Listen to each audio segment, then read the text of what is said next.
Tervetuloa tänne Juuret ja siivet podcastin 4. jakson pariin. Mä oon Jasmin ja tässä on Tea. Moikka, tervetuloa. Ja jatketaan vähän viime kerran aiheesta valon auttajista. Ajatuksena pohjalla meillä on se, että me ajateltiin, että me voitaisiin kuvailla vähän niin kuin tarkemmin yksittäisiä auttajia, ketkä on meille tuttuja. Joo, jotenkin kuvailla sitä energiaa, sitä kenttää, missä he mielellään on niin kuin jotenkin apuna. Ainakin meidän omasta näkökulmasta. Niin, nimenomaan. Ja myös ehkä semmoista, että mikä on heidän jollain tavalla vahvuuksia jotenkin. Niin. Jotta he tulee, se on aina ihana, kun tulee, musta se on ollut jotenkin antoisaa, kun on vuosien varrella tutustunut yksi kerrallaan kaikessa rauhassa näihin eri auttajiin, jotka on tullut toisaalta aina hyvin intuitiivisesti. Mä uskon siihen, että kyllä ne aina sieltä nousee ja tulee vastaan se tieto, mitä me tarvitaan tai mikä meitä palvelee, kehen meidän on hyvä tutustua. Joo. Mutta mä ainakin teen sitä, että aina välillä sit kun nousee joku intuitiivisesti tai tulee vastaan ja se oma tunne kertoo yleensä mulle ainakin sen, että hei, tähän auttajaan mun olisi hyvä tutustua. Täällä on nyt jotain annettavaa mulle. Niin mitä tahansa tämmöistä, no toisen ihmisen suojelusenkeli on ehkä yksi harvoista poikkeuksista, mutta niin tämmöisiä, jotka täällä on palvelemassa koko ihmiskuntaa, auttajia, niin kuka tahansa voi pyytää jotain auttajaryhmää tai tiettyä yksittäistä auttajaa lähestymään sua. Ja niin kuin sä voit asettaa sen pyynnön ja intention, että hei, mä haluaisin vaikka arkkienkeli Mikael suhun tutustua ja sun kanssa oppia työskentelemään, niin ne, jotka on täällä palvelemassa koko ihmiskuntaa, niin he kyllä vastaa siihen kutsuun ja lähtee niin kuin ilolla ja rakkaudella sun tutustuu ja sun kanssa hakee sitä yhteyttä. Ja sillä tavalla voi olla jotenkin, mä ainakin koen, että se on auttanut siinä, että mun on helpompi tuntea se apu, koska mitä tutummalta tyypiltä se apu tulee, niin sitä helpompi se on tunnistaa ja jotenkin tulee tutuksi myös heidän tapa työskennellä, niin pystyy tunnistamaan sen jotenkin hienovaraisen taajuuden, missä alkaa tapahtua se muutos ja sitten siihen on helpompi luottaa ja se on helpompi huomata ja silloin se on helpompi ottaa vastaan. Joo, toi onkin tosi mielenkiintoista toi, että alkaa tutustua ja jotenkin, että mulle on itselle henkilökohtaisesti käynyt sillä tavalla, että mulle oikeastaan kaikki on näyttäytyneet hyvin sellaisessa meditatiivisessa tilassa, joko niin kuin meditaatiolla, ohjatussa meditaatiossa tai sitten energiahoidon aikana tai rummutuksella tai sitten jossain tämmöisessä, niin kuin, että on menossa jo nukkumaan ja alkaa niin kuin rentoutua. Mulla on yleensä, kuuntelen sellaista kehon rentoutusnauhoitetta ja että tavallaan pääsee semmoiseen niin kuin meditatiiviseen tilaan silloin nukkumaan mentäessä, niin sitten siinä vaiheessa esimerkiksi vaikka mun lohikäärme on ensimmäistä kertaa tullut mun luokse. Ja sitten se on mielenkiintoista, että jotkut on niin kuin tehneet niin lähtemättömän vaikutuksen, että niihin on halunnut jotenkin tutustua enemmän. Ja jotenkin huomaan, kun sä sanotit tuossa alussa ton jokaisen oma henkilökohtainen suojelusenkeli, niin mun tekisi melkein mieli sanoa, ja nyt mä en ole kuitenkaan lohikäärme-spesialisti, mutta jotenkin mun tekee mieli sanottaa semmonen, että mä vähän jopa uskon, että jokaisella samalla tavalla kuin meillä on suojelusenkeli, niin meillä on oma henkilökohtainen lohikäärme. Ja mä huomaan, että tämä resonoi nyt jollain tavalla Jasminissa tosi paljon, mutta jotenkin mun tekisi mieli niin kuin sanottaa se, että samalla tavalla kun me voidaan aukaista se kenttä ja pyytää, että me tutustuttaisiin meidän omaan suojelusenkeliin, niin me voidaan kysyä, että saadaanko tutustua meidän omaan lohikäärmeeseen ja voisiko hän meille näyttäytyä. Siis vitsi, mä oon täällä vähän niin kuin melkein kyynelissä, koska mullahan aukesi just heti. Tää on mulle hyvin tyypillistä, että jotenkin kun joku sanottaa, että jotain on olemassa, niin sit se tulee mun tietoisuuteen. Ja vitsi, miten siis mulla aukesi yhteys mun lohikäärmeeseen. Ja mitä tässä just Tean kanssa puhuttiin ennen jakson alkua. Vitsi, taas siistiä, että tää tuli tähän nauhalle. just puhuttiin siitä, että on hauska, niin kuin monessa asiassa meillä on vähän eri vahvuuksia tai eri lähtökohtia. Niin mulle lohikäärmeet on yksi vieraimmista auttajaryhmistä ollut tähän asti. Ja just mielenkiinnolla on ollut sillä intentiolla, että lähden tähän mielenkiinnolla tutustua ja ihana kuulla teidän kokemuksia tästä aiheesta. Ja nyt kun sä sanoit tämän, niin vitsi, tähän tuli semmonen siis hyvinkin isokokoinen vihreä. Mä en osaa edes sanottaa tätä energiaa, minkä hän toi, mutta selkeästi siis mun lohikäärme ja vitsi miten kiitollinen mä oon, että hän tuli nyt mun tietoisuuteen.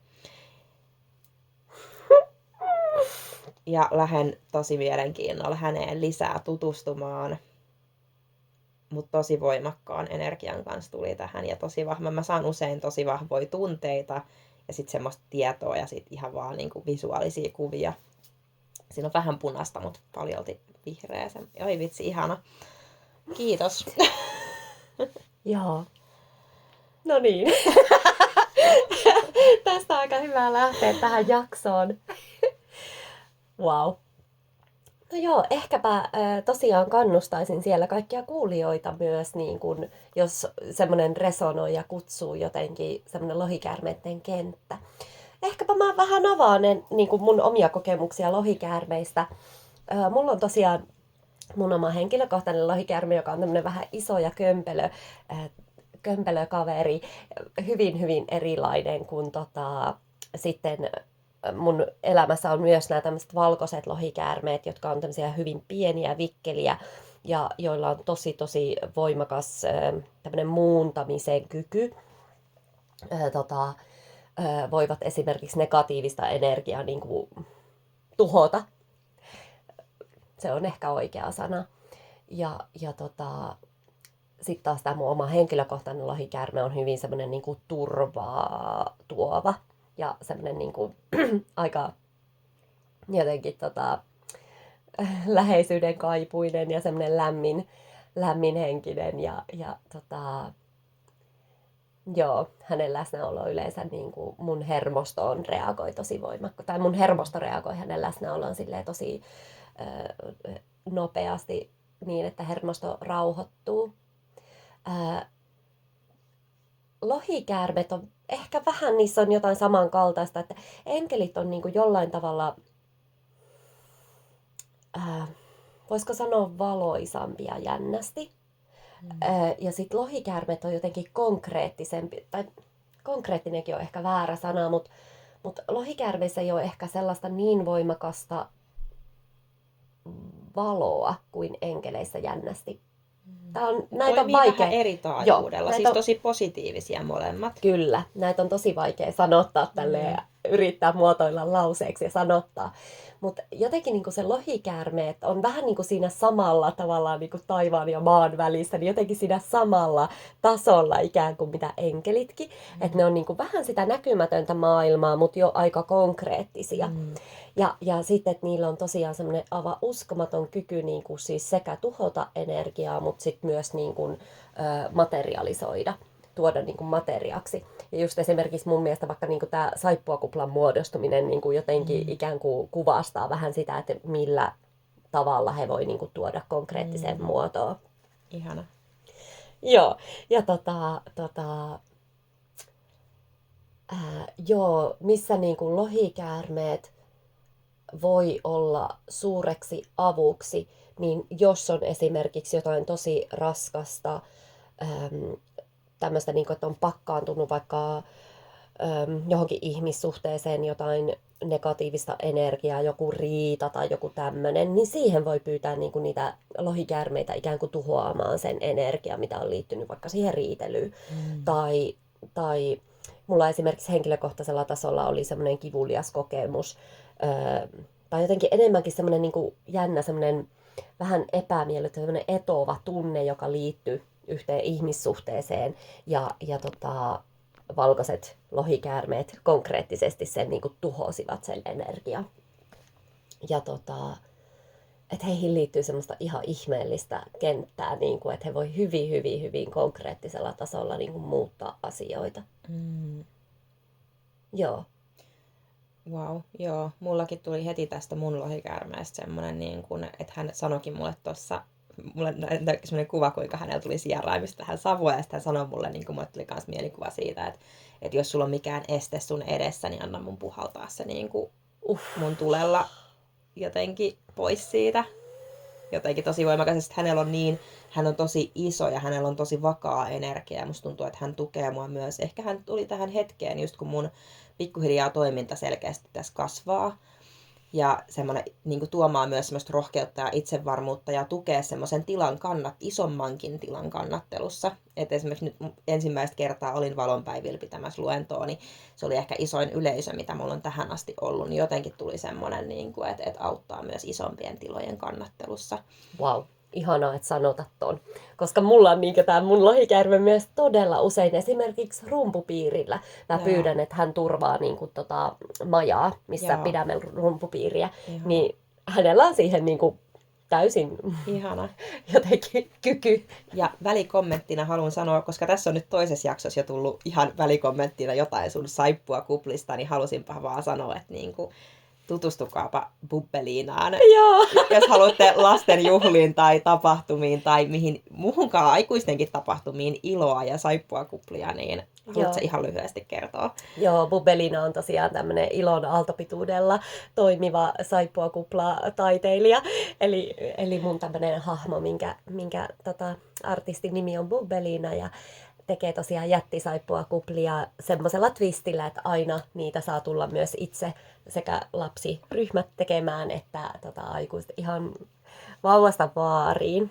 Kerran yhdellä vappukeikalla oli aivan huikea. Siellä oli tämmöinen vanhempi pappa, joka käveli kävelykepin kanssa ja jotenkin se liikutti mun sydäntä niin lujasti, kun siinä oli siis pieniä lapsia, jotka teki niitä saippuakuplia. Sitten tämä pappa sen kepin kanssa olikin rikkomassa niitä saippuakuplia ja jotenkin se kenttä saippuakuplien äärellä on siis aina puhdas ilo ja semmoinen läsnäolon tila, mihin kaikki humpsahtaa aika sillä automaattisesti ilman, että mitään sen ihmeellisempää tarvii sanoa tai tehdä. Niin, tai ohjata mitään harjoituksia tai mitään sellaista, vaan siinä se tapahtuu luontaisesti. Wow. Iästä ja katsomuksesta ja mistä tahansa riippumatta, niin kulttuurista tai taustasta riippumatta. Ja iloa tämä maailma tarvii. Oi kyllä. Joo. Ilo lisää saippuakupla kerrallaan tähän maailmaan. Joo. Kiitos. Ihana kun jaat. Joo, ja saippuakuplatyöhänhän mulle tosi keskeisesti, sitä mä en toki asiakkaille sanota, tai harvoin sanotan, jollekin joskus sanotankin, mutta silloin kun mä aloin tätä saippuakuplanestettä keittämään, niin silloin mulle siis ensimmäisellä kerralla alkoi ilmestymään tämä valkoinen lohikäärme sinne.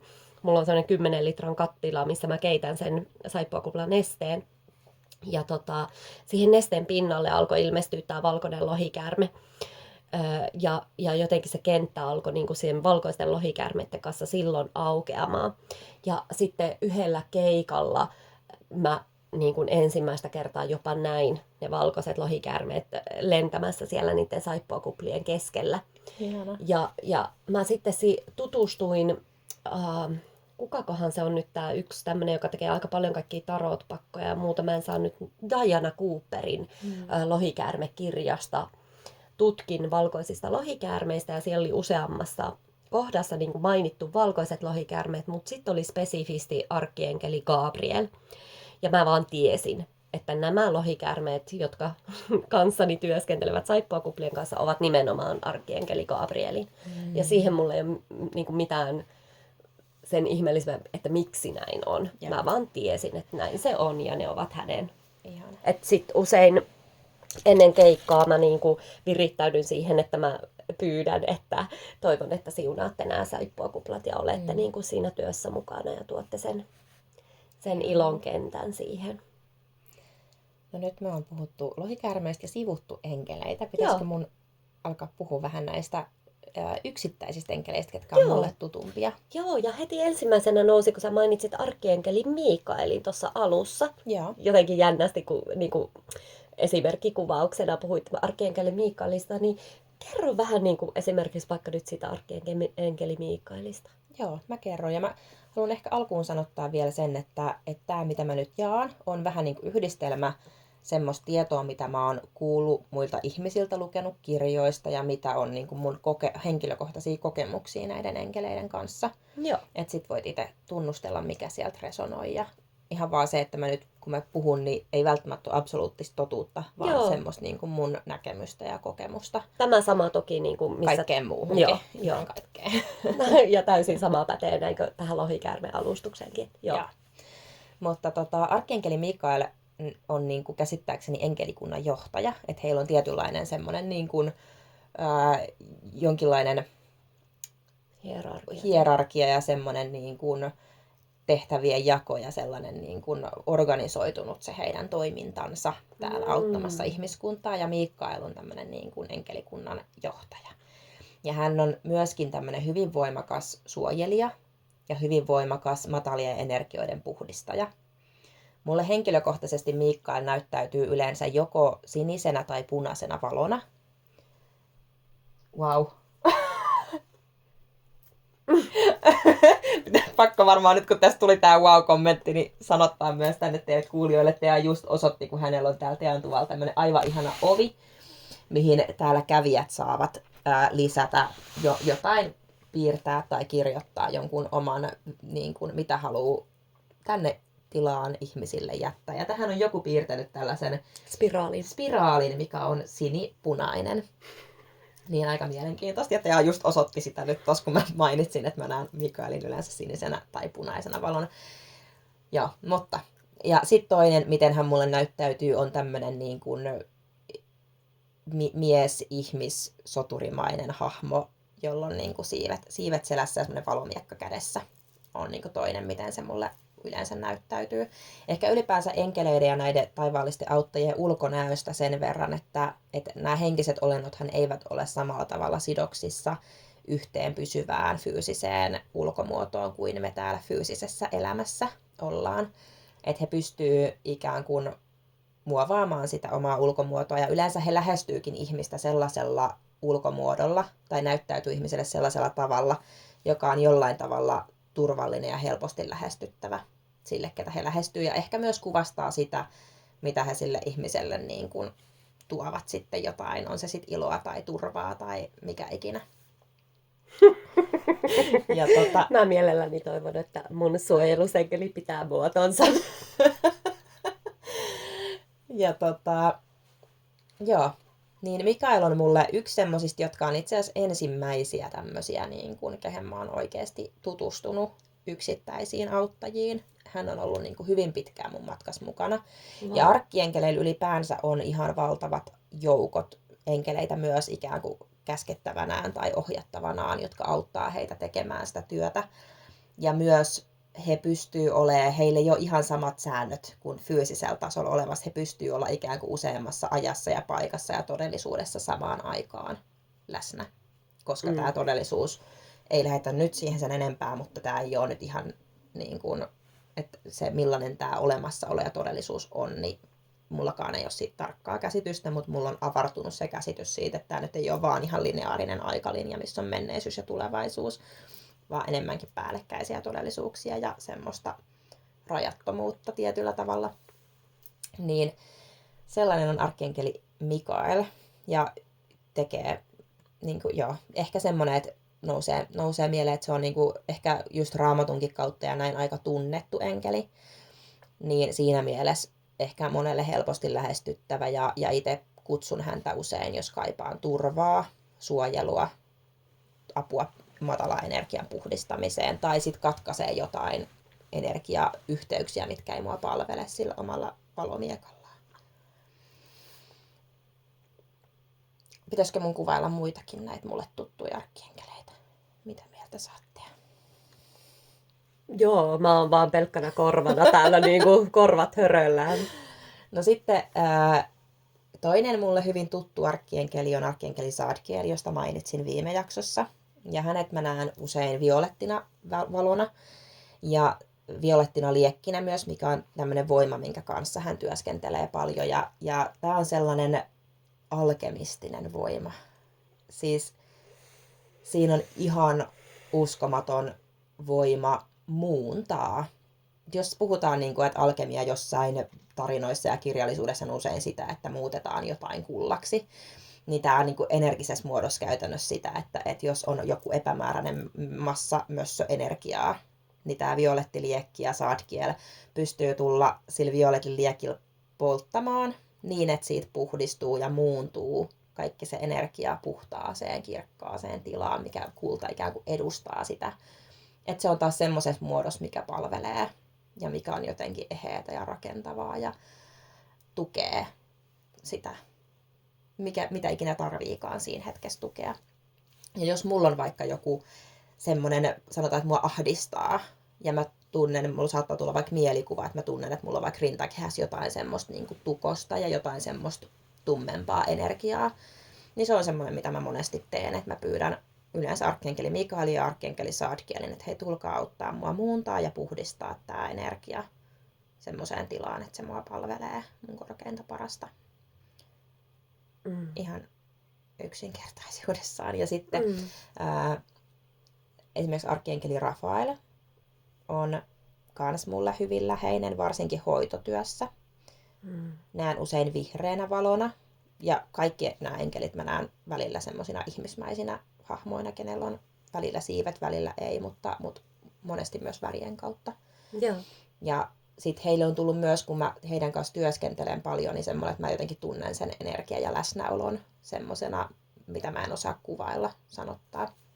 Mutta joo, Rafael vihreän valon kanssa, hän auttaa ihmisiä esimerkiksi parantamaan, jos olet semmoinen, joka teet hoitoa muille tavalla tai toisella, niin auttaa parannustyössä ja auttaa myös henkilökohtaisessa paranemismatkassa. On se sitten perusflunssasta tai on se joku isompi muu, mikä tahansa, mistä sä haet fyysistä, varsinkin fyysisen tason terveyttä ja hyvinvointia. Niin Rafael on semmoinen, joka on, siis en muista kovin montaa energiahoitoa, missä Rafael ei olisi ollut läsnä. Ja nämäkin on semmoiset, toki haluan ehkä sanottaa myös sen, että yksikään enkeli ei ole vaan yhtä tarkoitusta varten, vaan kyllä heillä on monia ulottuvuuksia, mutta nämä on ehkä, mä nyt sanotan näitä, mitkä tulee päällimmäisenä vahvimmin mieleen. Sitten arkkienkeli Samuel on yksi mun läheisimmistä arkkienkeleistä ja hänet mä näen usein vaaleanpunaisen valon kautta. Ja hänessä on tämmönen ihan jotenkin ääretön, pyyteetön rakkaus ja lempeys. Ja hän kaikkein vahvimmin, varsinkin viime aikoina, on tuonut pintaan sitä, että hän haluaa auttaa ihmisiä rakastamaan itseään. Ja olemaan lempeitä itseä kohtaan. Ja toisaalta tuomaan sitä rakkautta, puhtaan, pyyteettömän rakkauden energiaa ja lempeyttä ja rakkautta koko tälle ihmiskunnalle ja kaikkien ihmisten välille ja kaikkeen toimintaan. Mutta jotenkin kaikki se lähtee siitä, että me rakastetaan itseämme ja ollaan itseämme kohtaan lempeitä. Niin jos ikinä kaipaat semmoista lempeyttä ja rakkautta ja pehmeyttä, niin mä pyytäisin Samuelia silloin paikalle.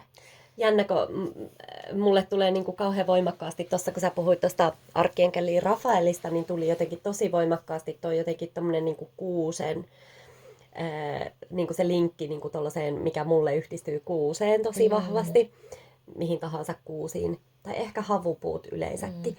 Ja sitten taas nyt kun sä puhut tästä Chamuelista, niin tulee tosi vahvasti toi ruusukvartsi, ja jotenkin se ruusukvartsin niin kuin, kyllä.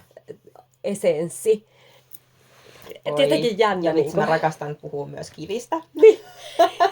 Ja tästä tulee heti mieleen, että esimerkiksi taas Saadkieliin ja violettiin liekkiin tulee toi ametisti tosi vahvasti linkittyy. Nyt kun tää nousi pintaan, niin mä haluaisin vähän jakaa, miten mä hyödynnän kiviä. Joo.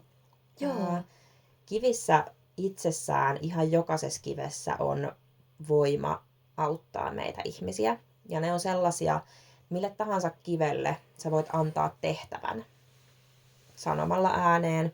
Ja ihan niin kuin auttajienkin kanssa keskustelu, niin voi myös vahvalla intentiolla ihan pään sisäisesti. Mutta kyllä se aina vähän vahvempi on, kun sen sanoo ääneen. Niin sanottaa jonkun tehtävän, mille tahansa kivelle, jos sillä kivellä itsellään on kiviä, joilla on niin kuin hyvin vahvasti joku energia ja ominaisuus, niin kuin vaikka just ruusukvartsissa on sitä Samuelin lempeyttä ja semmoista myötätuntoa ja rakkauden energiaa, ja ametistissa on hyvin vahvasti sitä alkemisoivaa violetin liekin energiaa itsessään. Vaikka sä ottaisit maasta minkä tahansa pikkukiven, niin jos sä annat sille tehtävän, jota sen oma energia ei pysty toteuttamaan, niin se lähtee hakee yhteyden niin monen kiven kautta, kun tarvii semmoiseen kiveen, missä on se voima. Eli ei ole pakko olla niin, että sun olisi pakko löytää se kivi, missä on se voima itsessään, vaan sä voit antaa sen tehtävän ja se kivi kanavoi sen voiman jostain, mitä sä tarvitset ja pyydät. Mutta niitä voi tutustua, siis jos sä vaikka googlaat, että kivien voima tai jotain, niin sieltä varmasti löytyy joku sivusto, missä on luettelo erilaisista kivistä ja niiden ominaisuuksista. Ja ruohonjuuressa myydään muun muassa jotain erilaisia kiviä, ja siellä on myös niitä lappusia, missä lukee vähän niiden ominaisuuksista, että tästä on helppo löytää tietoa. Sulla on joku kivi kädessä, kerro ihmeessä sen tarina. Ihan siis tuosta pihalta löytyi tämmöinen ihmeellinen, vähän kimalteleva musta, ja siihen on tuommoista punaista graniittia kiteytynyt tuohon päälle. Tuli vaan mieleen tuossa, kun sä sanoit, että mikä tahansa pikkukivi tuolta pihalta, niin taskusta niin juuri löytyi tämmöinen pikkukivi, mikä on tuosta pihalta otettu. Ja jotenkin niin kuin, tämä piti sieltä ottaa nimenomaan sellaiseksi kiveksi, mille annetaan joku oma tehtävä. Ihana. Joo. Sitä ei ole vielä, se ei ole vielä kirkastunut, mikä hänen tehtävänsä on, mutta tämmöinen kivi. Ja toi on kans ihan hyvä, että mäkin, jos olen jossain kaupassa vaikka, missä on tarjolla kiviä tai näin, niin sitten saattaa olla, että joku kivi sieltä oikein kutsuu. Ja sit voi olla, että joko mä intuitiivisesti kuuntelen ja sieltä nousee se niin kun, mitä se haluaa mulle tuoda viestiä tai missä se haluaisi mua tukea sillä hetkellä. Tai sitten, jos mä lähden lukemaan niitä lappusia, missä kuvaillaan niiden kiven ominaisuuksia, niin se saattaa olla se, että hei vitsi, tätä mä niin tarviin tässä hetkessä. Joo. Ja mullakin on käynyt myös niin, että ulkona joku kivi vaan vetää puoleensa. Ja sitten mä saatan sen poimia ja luottaa, että se hoitaa mua jollain tavalla ihan vaan. Niinpä. Tai sitten mä saatan antaa sille jonkun tehtävän tai kuunnella sitä, että mitä se haluaa tuoda. Mutta nämä ihanat tämmöiset fyysiset elementit, niin kuin vaikka nämä kivet, voi olla tosi vahvoja tukemaan siinä energiatyöskentelyssä.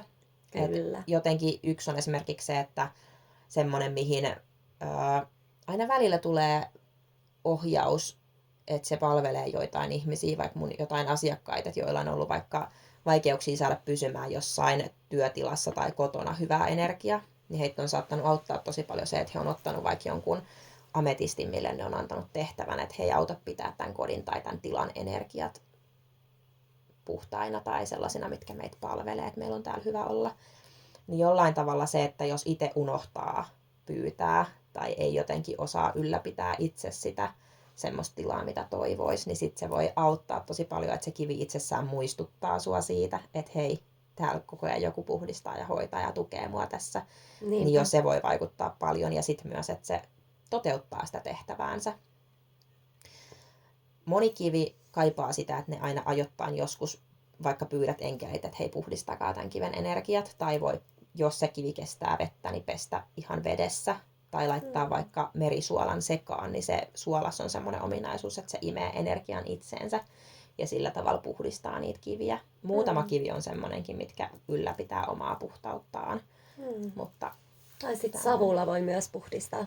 Voi auringonvalolla, jos kestää auringonvaloa. Kuun valolla. Mentiin positiivisesti mun mielestä sivuraiteille. Erittäin positiivisesti.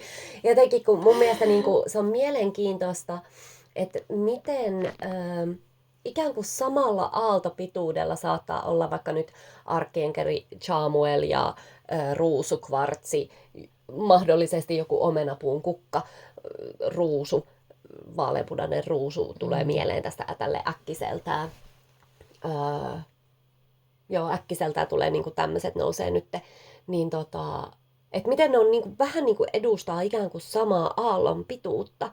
Että mikä se sitten aina niin kuin kenellekin on, että mikä sulle resonoi, että onko se enkeli, onko se kivi, onko se kasvi, onko se tuoksu. Niin Onko kuin, se että mikä... lohikäärme? Niin, että Mm. jep. Että Että, useampi taho pystyy auttaa samojen asioiden kanssa. Ja toisaalta musta toi kertoo ihanasti siitä, että kun meissä jokaisessa on lopulta se kaikki, ja meidän ulkopuolella on se kaikki, niin kaikki se, mitä me tarvitaan, on meille aina tarjolla tosi monella eri tasolla. Kyllä, kyllä. Kun me vaan mennään pois tieltä ja avaudutaan sille. Niinpä. Niin.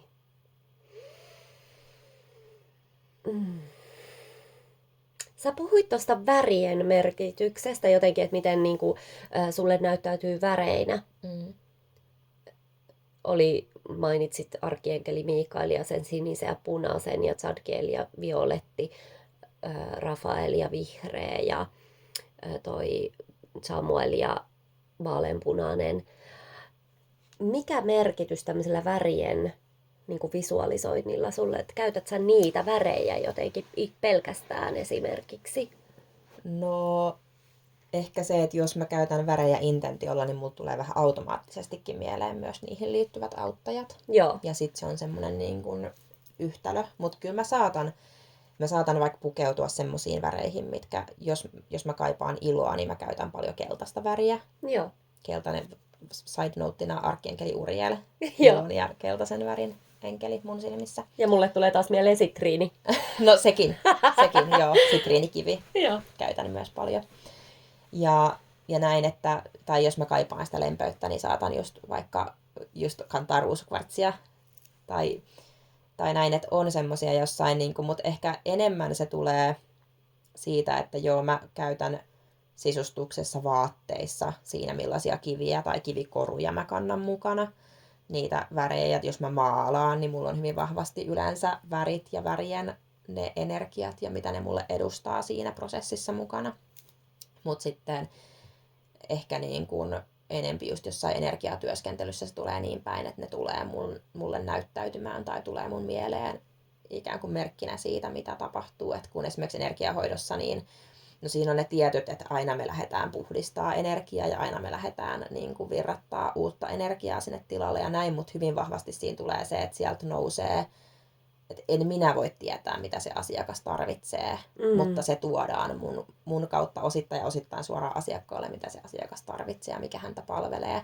Niin sitten, tai ryhmämeditaatiossa, niin saattaa tulla hyvin vahvasti se, että mä niinku tunnistan, että mulle näyttäytyy se vaikka vihreä ja violetti väri ja se energia, ja mä osaan heti sanoa asiakkaalle, että hei, tässä on nyt tosi vahvasti arkkiankeli Rafael ja Zadkiel ainakin tuli sua hoitamaan.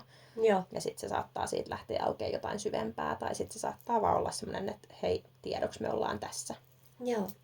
Koska mä mietin vaan sellaista, tuli mieleen, että kun on joitain sellaisia buddhalaisen meditaation tekniikoita, missä visualisoidaan jotain tietyn värisiä, esimerkiksi vaikka Tara-buddha jonain tietyn värisenä tai tämmöinen niin kuin buddhan klassinen hahmo jonain tietyn värisenä ja ajatellaan, että sillä värin meditoimisella on tämmöinen niin kuin alkemistinen vaikutus meissä. Että kun me visualisoidaan jotain tiettyä väriä, niin se vaikuttaa meidän kehossa eri tavalla. Vähän ehkä samaan myös, jos ajatellaan niin kuin tuollaista chakra-työskentelyä, että sinne energiakeskuksien alueelle niin kuin tuodaan jotain tiettyä väriä, niin siinä on vähän samaa ehkä. Ehkä joo. Että kyllä mäkin chakrojen kautta ne tulee aina ajoittain silleen, että tulee intuitio puhdistaa, hoitaa omia chakroja, tai tulee joskus energiahoidossa hyvin vahvasti chakratyöskentely. Joo. Ja sitten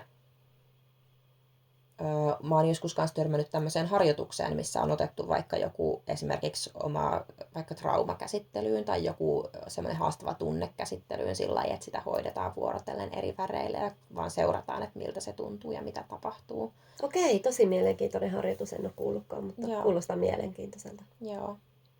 Ja sit just esimerkiksi saatan ihan tietoisesti just, että jos mä haluan puhdistaa ja muuntaa energiaa, niin sit mä saatan ihan visualisoida varsinkin sen violetin liekin. Joo. Energian, se on ehkä semmoinen yksi yleisimmistä, mitä mä käytän. Joo. Joo. Ja lasten kanssa työskennellessä taas hyvin vahvasti on usein Samuelin ja semmoisen sen vaaleanpunaisen rakkauden energian virtaus ja semmoinen hyväksynnän ja rakkauden ja kannattelun välittäminen. On nämä äärimmäisen mielenkiintoisia teemoja. Ihana olisi kuulla niin kuin myös sieltä kuuntelijoilta, että minkälaisia fiiliksiä heille tulee niin kuin värien kanssa työskentelyyn liittyen ja jotenkin niin kuin siihen värimaailmaan. Niinpä olisi kiva kuulla, jakakaa ihmeessä. Ja tietysti kaiken kaikkiaan niin kuin omista valoauttajista. Niinpä. Onko sulla koskaan asiakastyössä sellaista, että sä auttaisit asiakasta niin kuin avaamaan yhteyden johonkin omaan valoauttajatiimiin tai jotenkin sinne valoauttajiin? On jonkin verran. Että, no ylipäänsä mulla on semmoisia asiakkaita, jotka niin kun yleisesti haluaa avata sitä yhteyttä ja haluaa tutustua niihin valoauttajiin. Okei, että se on aika yleinenkin agenda monesti. Se on aika yleinenkin agenda, Just. joo. Joo. Ei kaikilla, mutta aika yleinen, että ihmisiä kiinnostaa tämä henkinen maailma ja mitä se voi tuoda. Niin sit kaksi hyvin keskeistä teemaa mun kanssa työskennellessä usein on yhteys itseen ja omaan valoon ja omaan voimaan löytäminen ja semmoinen itsensä kanssa työskentely ja toinen tämä, että valonauttajiin tutustuminen ja heidän viestien kuuleminen ja heidän kanssa työskentelyn, kaikki tämmöinen. Joo.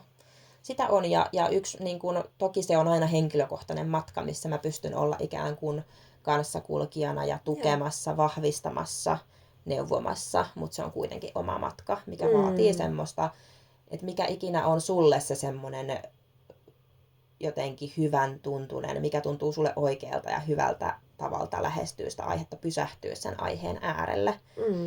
Et ei ole mitään väärää tapaa, mutta ehkä se intentio, että hei mä haluun vaikka teihin auttajiin tutustua.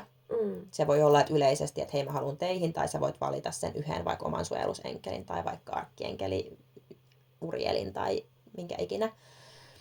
Ja sitten se, että sä jotenkin pysähyt, ottaa aikaa ja kuuntelee, että mitä sieltä lähtee aukeamaan, mitä sun kehossa tapahtuu, mitä tuleeko sulla. Jollain se aukeaa tosi nopeastikin, että ikään kuin heidän koko kokonaisuus on vaan odottanut sitä semmoista jotain. Sun omaa valintaa, omaa tahtoa. Omaa valintaa, tahtoa ja semmoista, että sä tajuut, että hei, tämähän on tässä. Vähän niin kuin mulla toi vaikka lohikäärme nyt, että kato, että sä ootkin ollut koko ajan tässä. Tai mulla suojelusenkeli. Niin. Ja sitten taas joillain se on semmoinen, että ihmisiä saattaa turhauttaa ja harmittaakin se, että miksei se nyt vaan aukea, että jos mä haluaisin sen niin kuin auki ja haluaisin nähdä ja kuulla ja tuntea ja aistia hirveän vahvasti. Ja sitten on semmoinen inhimillinen malttamattomuus siinä, että hei kun en mä tunne mitään. Mutta kyllä mä jotenkin aina sanoisin, että en mä ole vielä semmoista ihmistä, joka olisi sanotaan vuosia näiden aiheiden äärellä ollut, jolla ei olisi auennut mitään. Ja sitten samaan aikaan just se, että se on niin yksilöllistä. Että yksi voi olla se, että sitten sieltä mä pystyn olla auttamassa ikään kuin siinä, että jos siellä on joku, mikä siellä estää, niin ehkä just tuoda niitä työkaluja ja semmoista perspektiiviä, että millä tavoin voi lähestyä ja kokeilla ja millä tavalla purkaa sieltä jotain, mitä ikinä siellä on esteenä. Ja tuomassa semmoista ja vahvistamassa sitä, että aika monella voi olla se, että kun avautuu ekan kerran jotain, niin on semmoinen, mutta onko tämä vaan mun mielikuvituksen tuotetta? Niin sitten, no ensinnäkin yksi, mitä mä haluan sanoa, että mielikuvitus on yksi parhaimmista työkaluista, mitä sulla ja noilla auttajilla on. Että se voi olla just se, mikä on sun psyykkeelle riittävän semmoinen, että se ei säikäytä sua, se ei ole mitään liian radikaalia, mutta se mielikuva voi hyvin tulla niin kuin noiden auttajien ohjauksesta, mikä sulla tulee sun oman. Ja sitten toisaalta mielikuvituksella me pystytään ohjata energiaa, koska me ollaan luovia olentoja. Että se ei ole niinkään irrallinen asia. Ja sitten toinen on se, että jos vaikka joku on hoidossa ja saa jonkun kokemuksen, niin mä voin vahvistaa, jos jollain tulee joku, että hei, mulla tuli semmoinen niin kuin joku mielikuva ja mä voin vahvistaa, että hei, mä näin ihan saman. Tai että mulla tulee jo tosi vahva tieto ja kylmät väreet, että joo, sä oot ihan oikeassa. Niin sitten se voi antaa sitä semmoista luottamusta. Tai sinun valoilloissa on tämmöisiä hetkiä. Ja sitten ryhmässä on se ihana. On se sitten sinun valoilta tai tiedän, että monella voi toimia just kans rumpupiirit. Ja näitä on ihan lukematon määrä missä muodoissa kaikki yhteisiä kokoontumisia on. Mutta kun on yhteinen monen ihmisen intentio, monen ihmisen auttajat, monen ihmisen energia, niin siitä tulee helposti paljon voimakkaampi kokemus. Että sitten varsinkin, jos se aihe on uusi, niin voi olla paljon helpompi saada se kokemus, ensimmäinen kokemus ryhmän voiman avulla. ja myös vahvistusta sille muiden ihmisten kokemuksen myötä, kun muut sanottaa sitä samaa kokemusta. Niinpä. Niin siihen on helpompi luottaa. Ja sitten sen myötä ainakin mun matka on ollut sellainen, että mä sain yksin itseni kanssa sen ekan kokemuksen siitä suojelusenkelistä, mutta tosi paljon mulle aukesi niiden enkeli-iltojen myötä ja ryhmämeditaatioiden myötä, että siellä ihmiset sanotti ja mä sain kokea ja se auttoi mua jotenkin osaamaan pysähtyä tunniksi tai 2 asian äärelle. Niin, sehän se, että jos me ollaan vaan kotona, niin aika helposti sitä tulee puuhattua kaikkea ihan muuta. Niin. Tai niin jotenkin huomio karkailee jonnekin ihan muualle. Että sitten tommonen, että sä oot spesifisti valinnut, että okei, nyt mä menen tähän tapahtumaan tai tähän iltaan ja olen tämän teeman, tämän asian äärellä niin kuin tämän ajan, mikä tähän nyt investoidaan, niin kaikki muu saa siksi hetkeksi jäädä. Kaikki kauppalaput ja pyykkikoneet ja tiskikoneet ja muut, että niin kuin... Kyllä. Tai sitten helppo on lähteä vaikka, jos ei ole tottunut pysähtyä, niin sitten siinä voi nousta pintaan kaikkea semmoista levottomuutta, mikä ehkä on semmoista, mikä olisi sieltä niin kuin, mä uskon siihen ja mulla on tuotu vahvasti sitä viestiä, että kaikki hankala olo, mitä meillä ikinä tulee, nousee, jotta me saadaan vapautua siitä. Se ei koskaan nouse vaan kiusatakseen meitä siinä olemassaolollaan, vaan se tuo jonkun viestin ja se on ikään kuin sitä, että se on siinä pinnassa, että hei, nyt sä voit päästää siitä irti ja sä voit antaa sen puhdistua.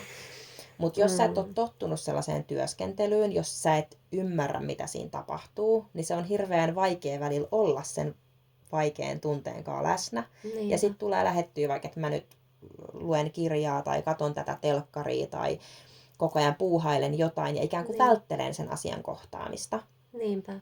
Sen sijaan, että sitten pysähtyisi ja sieltä saisi puhdistua se, mikä on puhdistuakseen ja sitten siellä tulisi tilaa myös just sille kokemukselle. Se vaatii vähän sellaista sietokykyä, että niinku sietää sitä epämukavaa, sietää olipa se sitten fyysisen tason tunnetta tai mä huomaan niinku pallottavani tavallaan siihen, että jos istuu meditaatiolla, niin se meditaatio asennossa, mä en tarkoita nyt, että pitää istua missään lootusasennossa, mutta ylimalkaan niin kuin, että paikalleen pysähtyminen ja istuminen voi olla jotenkin, että se tuntuu fyysisesti epämukavalta. Niin mä ajattelen, että siinä on vähän tämä sama, että siellä on joku tunne, kuorma, joku, joka haluaa vapautua sieltä kehosta. Joku, jota olisi, niin kuin, jonka ääreen olisi oikeasti tarpeellista pysähtyä. Niinpä. Mulla meni vähän semmoinen pieni bläkäri johonkin, mitä mä meinasin sanoa, mutta mulla nousi toinen asia tässä. Joo. Kun mä mainitsin muutamista noista arkkienkeleistä. Joo. Mulla tuli jotenkin tarve vielä mainita parista enkelistä. Nämä ei ole nyt ainakaan, että tietäisin arkkienkeleitä, mutta halusin mainita toivon enkelin, joka pystyy, mulle hän on näyttäytynyt ja hän on jossain kirjassakin kuvailtu semmoisena ihan valtavan talon tai kerrostalon kokoisena valona, joka just tuo sitä, että semmoinenkin ihminen, joka on voinut epätoivoa, voisi nähdä sen toivon valon valoa tunnelin päässä, mitä ikinä se, miten se näyttäytyy. Ja jokaiselle meillä on myös semmoinen toivon kipinä sydämessä, jonka se toivon enkeli pystyy sieltä herätellä. Niin se on semmoinen, ketä voi pyytää avuksi silloin, kun tarvii toivoa. Oh wow. Rauha niminen enkeli, joka hyvin kuvastaa tällä nimellä, minkä hän on tuonut sitä, että rauhaa. Hän on näyttänyt jopa tämmöistä, mä oon joskus jakanutkin jonnekin Instagramia muualle, että hän yhden ihmisen kautta siis mulle toi tämmöisen, että häntä voi ihan hengittää sisään. Tämä ihminen kuvasi sitä semmoisena niin kuin maidon valkeana valona, mitä voi ihan hengittää sisään, tuomaan rauhaa sinne omaan hermostoon ja niin kuin jotenkin. Ja se rauha tässä muutoksen ajassa on semmoinen supervoima. Niin on todella. Et kun me ollaan niin suojattuja ja kannateltuja, hirveästi on tuotu kanavoitusta tietoa, että meillä ei ole mitään hätää. Että se ikään kuin pahin asia, varsinkin täällä Suomessa meillä ihmisillä valtaosin on se pelko ja hätä. Mutta jos me astutaan siihen omaan voimaan ja astutaan siihen todellisuuteen, missä se valo on jo, niin me nähdään kuinka kannateltu se muutosmatka on. Ja me voidaan niin kuin vaan olla rauhassa. Ja niin kuin just se, että tosi paljon on harhaa kaikki se, mikä tuntuu vaikealta tässä ajassa, varsinkin täällä Suomessa. Kaikella ei nyt lähetä tähän maailmantilanteeseen tässä jaksossa ainakaan sen enempää.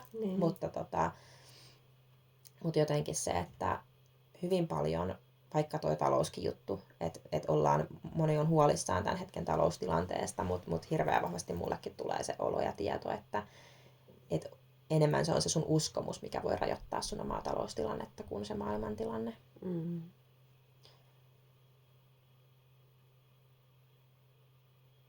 Joo.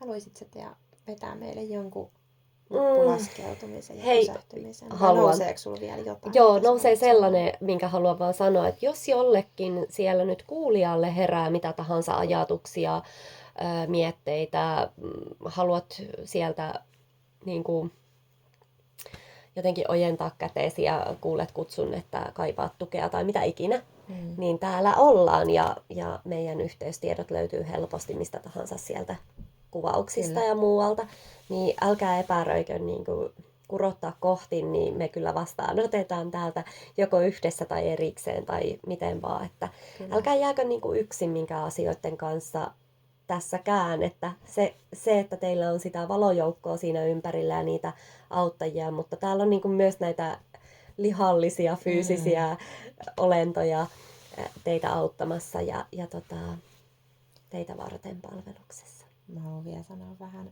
ensinnäkin sen, että on tosi ok ja luonnollista tarvita molempia.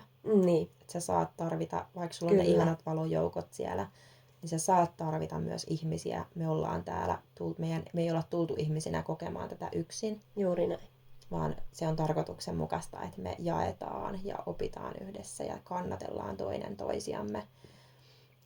Toinen, mitä mä haluan sanoa, menee ihan kylmät väreet, että se voi olla joskus jännittävää tai pelottavaakin, kun sieltä nousee niitä prosesseja, mitä tämä jotenkin valonpolku tuo tullessaan, kun asioita tarvii puhdistua ja asioita tarvii oppia ja me ollaan täällä kokemassa, mutta jotenkin se, että mulla on hirveän vahva usko siihen, että sieltä ei nouse mitään sellaista, mihin sä et ole valmis, mitään sellaista, mihin sulla ei ole kaikki voima, apu, tuki, työkalut, mitä sä tarvit, niin että se kaikki, mitä nousee, voi kääntyy vaan valoksi ja voitoksi ja viedä sua mitä kauneimmalla tavalla eteenpäin. Kyllä. Kiitos. Kiitos vielä tämän sanottamisesta. Ja nyt rakas lähimmäinen, missä ikinä sä oot, niin jos on mahdollista ihan hetkeksi aikaa pysähtyä, laittaa kaikki tavarat pois käsistä, ihan vaan hetkeksi aikaa. Jos voit sulkea silmät, tuo toinen käsi vatsalle, toinen käsi sinne rintakehälle, oman keskustan äärelle ja anna ihan vaan sen hengityksen aallon keinua siellä käsien alla. Anna maan ottaa sut kannateltavaksi. Tunnustele, miten paljon tässä hetkessä voit antaa maan kannatella sua. Kuinka paljon olet valmis päästämään irti kontrollista. Kuinka paljon voit antaa vaan maan kannatella sua. Sun kehon painoa. Kaikkia sun huolia, mietteitä, murheita. Voitko antaa niiden valahtaa vaan läpi kehon sinne maan kannateltavaksi. Tuodaan se ihana mielikuva siitä, että hengitetään sitä maidon valkeaa rauhaa ihanasti sieraimista sisään. Ja rauhassa suun kautta hengitetään kaikkea huolia, murheita, mietteitä ulos. Ihana maidon valkea rauha tulee sieraimista sisään. Ja kaikki ylimääräinen puhdistuu ulos hengityksen kautta ulos. Ja vielä yksi oikein nautinnollinen maidon valkea rauha sisään. Ja huokase ulos. Jos sulla oli silmät suljettuna, voit avata silmät ja kädet saa laskeutua sieltä luonnolliseen asentoon. Palaa minkä ikinä äärellä ootkaan ollut, niin sen ääreen. Me kiitämme täältä. Kiitos. Kiitos. Kiitos. Kiitos.